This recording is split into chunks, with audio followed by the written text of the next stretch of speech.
எப்படிங்கிறத இந்த வீடியோவில் பார்க்கலாம். பாக்ஸில் வரும்போது இப்படி தான் ஸ்பேர்ஸ் எல்லாம் தனித்தனியாக கிடைக்கும். அதை நீங்கள் எடுத்து அதில் அந்த ராடு வீல் தான் ஃபஸ்ட்டு ஃபிட்டிங் பண்ணணும். எந்த பவர் வீடராக இருந்தாலும் ஃபஸ்ட்டு நம்ம வீல் ஃபிட்டிங் பண்ணால் தான் பேலன்சிங் கிடைக்கும். அந்த வகையில் அந்த வீல் ஸ்ட்ரெயிட் போல்டு ஃபிக்ஸ் செஞ்சுட்டு பக்கம் லெஃப்ட்டு ரைட்டு 2 வீலுக்கு வாஷர் இந்த காட்டுற பின்னெல்லாம் கரெக்டாக பிடிங்கி எடுத்துகிட்டு 2 பக்கம் வாஷர் இருக்கும். வாஷர் போட்டு 2 ஒவ்வொரு வீல்லையும் பேரிங் இருக்கும். அந்த பேரிங்கில் அது ஓடுற மாதிரி தான் அவங்க செட் பண்ணிக்கிறாங்க.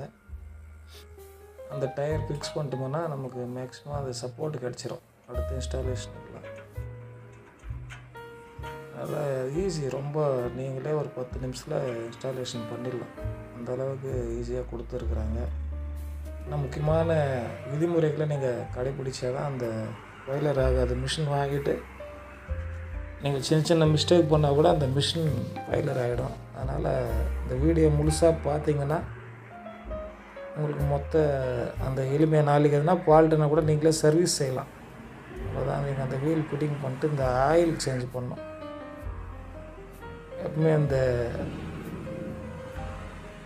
ஹை ஸ்பீடு வீடராக இருக்கட்டும், எந்த வீடராக இருந்தாலும் கேர் பாக்ஸுக்கு ஆயில் போடணும். அந்த 90 ஆயில் கேர் பாக்ஸ் ஆயிலும் கிடைக்கும். நீங்கள் வாங்கி இது ஒரு 1/2 லிட்ரு தேவைப்படும். அப்புறம் டிஃபிகல்ட்டாக இருக்கும். அந்த பெல்ட்டு சந்தில் அந்த போல்டு இருக்கும். போல்டு கழட்டி எடுத்துகிட்டு புனர்லலாம் வச்சு போடணுமானா நீங்கள் கிராஸ் பண்ணி போடணும். அதனால் அந்த பெரிய லெவலில் ஆயில் சிரஞ்சு இன்ஜெக்ஷன் சிரஞ்சு வாங்கி இப்போ ஏற்கனவே யூஸ் பண்ண பாட்டில் தான் அதில் கொஞ்சம் ஆயில் இருக்குது. இது மாதிரி இழுத்து ஒரு 10 ml 20 ml ஒரு முறை வரும். கொஞ்சமாக நம்ம ஃபில் பண்ணிக்கலாம். ஒரு 50 ml இதை போட்டு ப்ரெஸ் பண்ணோம்னா ஆயில் உள்ளே போயிடும். கேர் பாக்ஸ் ஆயில் ரொம்ப முக்கியம். அப்புறம் அது போட்டிங்கன்னா சீக்கிரமாக கேர் எல்லாம் போயிடும்.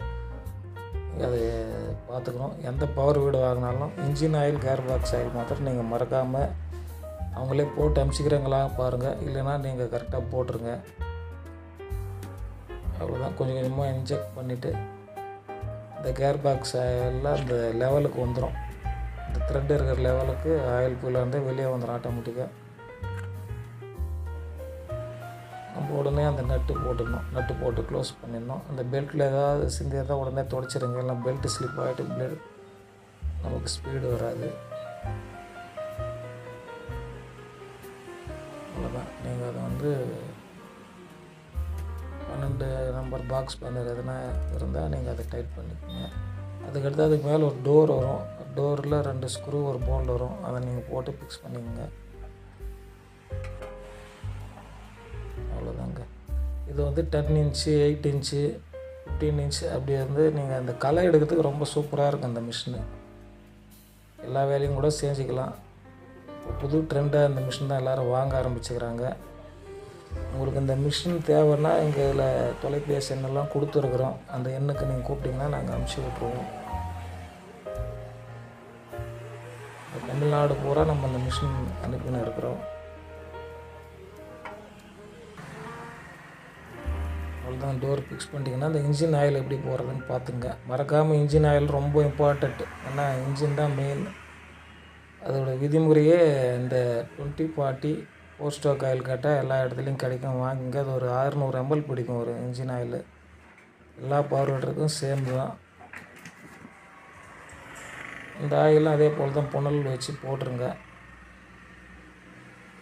ஃபஸ்ட்டு 10 ஹவருக்கு நீங்கள் இன்ஜின் ஆயில் சேஞ்ச் பண்ணிடணும் எந்த பவர் வீடராக இருந்தாலும். ஏன்னா பிளாக் ஆகிடும் புதுசு. அதுக்கடுத்து 20 ஹவர்ஸ்க்கு ஒரு முறை சேஞ்ச் பண்ணுங்கள். அதுக்கடுத்து 40 ஹவர்ஸு அப்புறம் எவ்ரி 8 ஹவர்ஸ் நீங்கள் ஆயில் சேஞ்ச் பண்ண வேண்டியதாக வரும். ஒரு 600 ml ஆயில் போட்டிங்கன்னா அதுவும் அந்த த்ரெட் லெவல் ஆட்டோமேட்டிக்காக வெளியே வர ஆரம்பிச்சிடும். அதனால் இந்த ஆயில் சேஞ்சிங் அது ரொம்ப இம்பார்ட்டண்ட்டு. அது கீழே ஒரு நட்டு இருக்கும். 10 சைஸ் நட்டு. நீங்கள் இன்ஜின் ஆயில் போடுற இடத்துலேருந்து இந்த பாடியிலே ஒரு நட்டு போட்டிருப்பாங்க. அதுதான் ஆயில் எடுக்கிற இடம். பாடியில் இருக்கும். அதை திறந்து பாருங்கள் நட்டு. அதுலேருந்து ஆயில் எடுத்துடணும். எப்படின்னா ஆயில் சேஞ்ச் பண்ணும்போது அந்த கீழே இருக்கிற நட்டு கழட்டிங்கன்னா மொத்தம் ஆயில் வந்துடும். பாடியில் இருக்குது பாருங்கள். அதுதான் அது ஒவ்வொரு முறையும் ஆயில் சேஞ்ச் பண்ணும்போது நட்டு கழட்டி ஆயில் எடுத்துகிட்டு புது ஆயில் போட்டுக்குங்க. அவ்வளோதான். இன்ஜின் ப்ராப்ளமே வராது உங்களுக்கு. இதை நீங்கள் மிஸ் பண்ணிங்கன்னா நீங்கள் வாங்கின பவர் வீடரே வேஸ்ட் ஆகிடும். அவ்வளோதான். நீங்கள் டைட் செக் பண்ணிங்க. அதுக்கு அடுத்து வந்து இந்த ஏரில் வந்து டஸ்ட்டு போகாமல் இருக்கிறதுக்கு இந்த ஏர் ஃபில்டர்லேயே ஆயில் போட சொல்கிறாங்க. அது ஒரு 50, 100 ml போடணும். ஒவ்வொரு இதுக்கும் தகுந்த மாதிரி அதில் மார்க் வச்சுருப்பாங்க அந்த பிளாஸ்டிக் இதில். நீங்கள் பார்த்து செக் பண்ணிக்கோங்க. அந்த கேப் கழட்டிட்டு அதுக்குள்ளே ஃபில்ட்ரு இருக்கும் சைடில். அந்த ஃபில்ட்ரு எடுத்திங்கன்னா தனியாக வந்துடும். நீங்கள் ஏற்கனவே 20-40 ஊற்றுனீங்க இல்லையா, அந்த ஆயில் மிகுந்திருக்கும். அது கொஞ்சம் நீங்கள் அதில் ஊற்றுவீங்க. அது வந்து ஏரில் இருக்கிற டஸ்ட்டெல்லாம் அந்த ஆயில் பிசு பிடிச்சிக்கும். இன்ஜின் சேஃப்டிக்காக தான் இந்த ஆயில் ஃபில் பண்ணுறாங்க. சைடு ஊற்றிடணும். அதில் எதுலையும் கரெக்டாக போடணும். அந்த வேறு இடத்துல எங்கேயும் ஆயில் போகக்கூடாது. கார்பரேட்டர்லாம் ஆயில் போகக்கூடாது. நீங்கள் கேர்ஃபுல்லாக போடணும். இந்த சில தெரியாமல் இந்த சென்ட்ரு ஹோலில் ஆயில் போயிடுச்சுன்னா கார்பரேட்டர் ஃபால்ட் வந்துடும். அவ்வளோதான். அதை போட்டு கேப் போட்டு டைட் பண்ணிக்கோங்க. முக்கியமான வேலை முடிஞ்சது. அதுக்கடுத்து அங்கே சுவிட்ச் இருக்கும் லெஃப்ட் சைடு ஹேண்டலில், ஆன் ஆஃப் சுவிட்சு. நீங்கள் அது வந்து அந்த சுவிட்சை ஆன் பண்ணிக்கணும். இந்த எக்ஸிலேட்டர் வந்து லோவில் வச்சுக்கோங்க. எப்பவுமே லோவில் வச்சிங்கன்னா நீங்கள் ஒரு முறை இழுத்த சோக் லிவர் இருக்கும். எப்பவுமே அந்த சைடில் சோக் லிவர் இருக்கு பாருங்கள். அந்த சோக் லிவரை நீங்கள் வெளி சைடு இழுத்துட்டு ஸ்டார்ட் பண்ணிடணும். டேங்க் பக்கம் அந்த பெட்ரோல் ஆன் ஆஃப் இருக்கும். அதையும் நீங்கள் ஃபாலோ பண்ணிக்கோங்க. டேங்க் பக்கம் ஆன் பண்ணிவிட்டு சோக் லிவர்